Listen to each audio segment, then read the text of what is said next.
Welcome to Electrified. It's your host, Dylan Loomis. Alright, guys, an important note from yesterday's episode. Anytime I mention investing ideas, strategies, or anything of the sort, do not take it as advice. My situation, my risk tolerance, my goals, my interests, how I want to use my money is, of course, not yours. I only share them because I personally like hearing how other people choose to invest their money. So please, no need to be upset or get your feathers ruffled if my strategies do not line up with yours. I'm never ever encouraging you, let alone telling any of you what to do.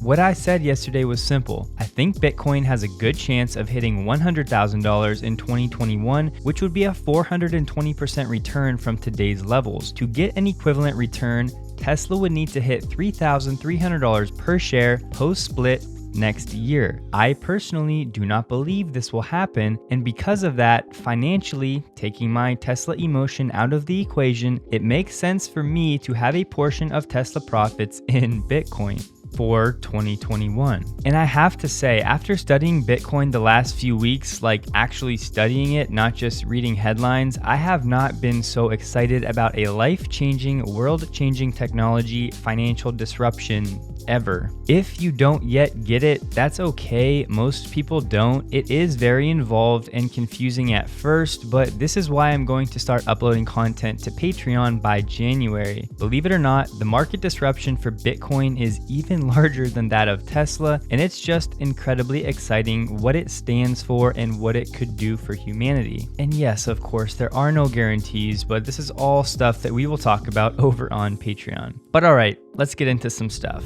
First up, Jessica Meckman showed us that none of the big three active managed S&P 500 funds, VOO, IVV, or the SPY, are showing Tesla among the top 10 holdings as of today. So yesterday's run-up is not from them. She follows up, to be clear, this does not guarantee they haven't started buying yet, as only SPY has updated their holding list for today, and Gary Black joined the party as well. So go ahead and drop your guess for Tesla stock price close this coming Monday. I would love to hear your sentiment on what is about to happen. And real quick, I wanted to share this from Mayer. He was the guy on Hyperchange that chopped it up with Gally, and it was a great episode if you missed it. He's reminding us of the bigger picture by saying the S&P hype is overblown because in the long run, only revenue and free cash flow per share matter. So yes, I do think he's partially being a financial stickler, killjoy with this one, but I share it because I know there are people out there that get lost with the headlines and the excitement of this week, so yes. Let's celebrate this week as it is a big moment, but let us remember that this really is just a blip on the radar, and this will have no material impact to Tesla's success in the long run. Our friend Alwyn shared another sick Model S refresh design, and I wanted to share as the refresh rumors pick up. Of course, I am hoping for this, and yes, there is a good chance, but I don't want to overpromise and underperform, as whether you believe it or not, I do care about you guys, and I don't want to be the reason you end up disappointed. And next up, Green Only showed us Autopilot Assist app and the much coveted augmented reality view. I've linked the full Twitter thread in the description, but here is some footage in real time, which is really pretty neat. And my guy Alex Sabila asked if you can activate it in your car, to which Green replied, having root access is not enough, so the answer is you probably cannot. Tesla did receive a pitch for a new Gigafactory from the mayor of Tees Valley in the Northeast England area, Ben Houchin, and his colleagues. They wrote a letter to Elon pitching the idea of a gigafactory in Teesside, northern England. The officials went as far as to say that the work on the facility could start as early as February 2021. The officials highlighted hundreds of acres of ideal, developable land with a can-do attitude in the political arena to get things done, promising Tesla would avoid any production delays like they have experienced at Giga Berlin.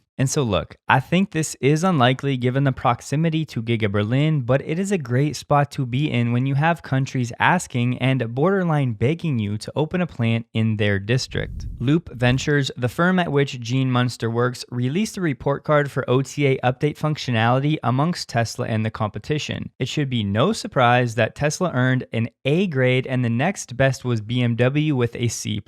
As you can see, Tesla has offered OTA updates in all models since 2012. And these updates cover everything from battery range, braking and accelerating to autonomy. Down the list from there, it's pretty weak. So look, just remember, just because every automaker is going to say, hey, we offer OTA updates, and there will be media taking it and saying, look, they can do what Tesla does. Just remember this, and that any media person saying that should be put on your blacklist, at least for now. SpaceX's Starlink has won almost $1 billion from the FCC, funds that will help them bring high quality internet to hundreds of thousands of rural Americans, and hopefully eventually to everyone. So out of 180 winning FCC auction bidders, SpaceX was just one of a few space-based or satellite-based internet providers in the running, and because Starlink is designed to operate in LEO or low Earth orbit to achieve low latencies, only Starlink was deemed eligible to compete for the majority of the auction 904, or the funds for the high speed and low latency category. Now, I need to note, SpaceX was technically second to a Charter Communications subsidiary for the number of service locations it won during the latest auction. Charter won around $1.2 billion to subsidize service for 1 million American locations, followed by SpaceX, which got $885 million for around 643,000 locations. And in terms of funds awarded, LTD Broadband was the biggest amount at $1.32 billion to subsidize service at 528,000 locations. These funds will be evenly dispersed over the next 10 years, and the funds will hopefully impact the lives of around 10 to 20 million rural Americans. It was a very competitive auction, and the FCC committed a total of $9.2 billion of a total of $16 billion for this Phase 1 rural auction. The FCC said it would commit around $11 billion for Phase 2. So personally, I'd say this is a bigger PR win for SpaceX than an actual financial win, as the $88 million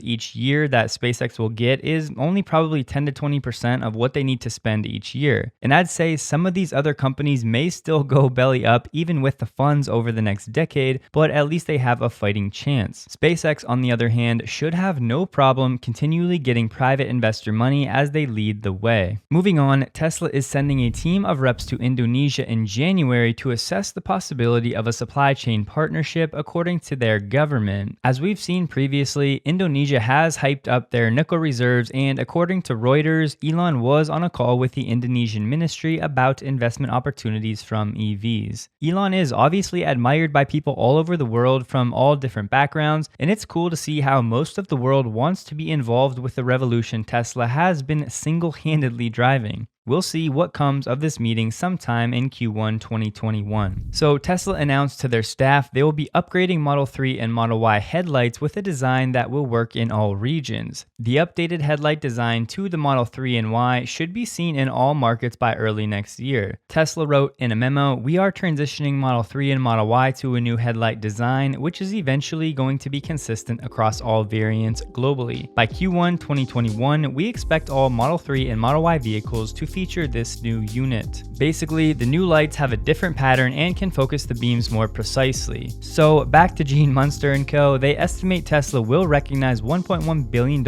in deferred software revenue in 2021 from the supercharger network, internet connectivity, and FSD features, and this number will increase to $1.5 billion in 2022. This year, Tesla expects to recognize $751 million in deferred revenue from their 2019 10K. Now this is cool because comparing this to GM's operating income in 2019, which was $5.4 billion, and Ford's, which was $574 million, Tesla's deferred revenue next year can account for about 20% of GM's operating income today and 200% of Ford's. They added, "As full self-driving gets closer to full autonomy and users find it more valuable, we believe the attach rate will increase as well as the price. The average selling price for FSD is $8,500 in 2020 and the attach rate is 35%. This is slated to go up to $10,000 and 37.5% respectively by 2021 and to 40% and $11,000 in 2022. And so I'm sure you were waiting for this. There are some rumors flying around that Tesla has already hit the 500,000 delivery goal. I'm not going to get myself in trouble here for speculating on this, so I'm just going to leave this here and let all of you chime in. And to wrap it up today, the Mach E is set to hit showrooms in the coming weeks. But thank you guys for watching until the end of the video. It really helps me out, and please like it if you did. Consider subscribing for more Tesla content. But with that, I look forward to seeing you in the next video, and I hope that you have a great day.